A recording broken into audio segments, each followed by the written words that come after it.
Kas sinul on reis kunagi viimasel hetkel ära jäänud? Täna räägime aeglases eesti keeles sellest, kuidas ma peaaegu ei saanud reisile minna. Juba aasta aega tagasi planeerisin ma reisi Inglismaale, Londonisse, selle aasta mai algusesse. Oluline on aga mainida, et selle aasta jooksul ma olen reisinud ainult Euroopa Liidus. Hispaanias, Slovakkias, Itaalias, Rootsis, Soomes, Taanis ja kõikides nendes riikides ma kasutan ID-kaarti ja ma isegi ei mõtle oma passile. Ja samal ajal ma tean, et Inglismaale reisimiseks on vaja passi, sest ma elasin Inglismaal 3 aastat.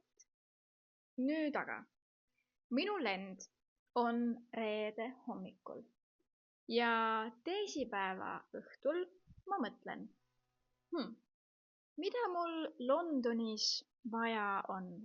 Okei, mul on vaja viisat, mul on vaja passi. Oota, kus minu pass on? Minu pass on Eestis. Ja kus mina olen? Mina olen Itaalias. Okei, paanika. Mida me teeme? Kas üldse saab midagi teha? Kas passi saab saata? Otsin. Okei, jah. Passi saab saata. On olemas kiirkuller, mis jõuab järgmisel päeval. Läks õnneks. Aga kui palju see maksab? Kiirkuller maksab 90 €. Ai jaa.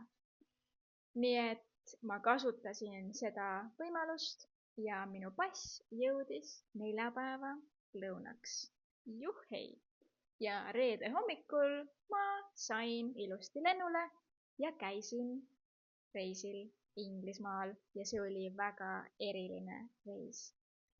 Nüüd aga, kas sinuga on midagi sarnast juhtunud? Kirjuta kommentaaridesse.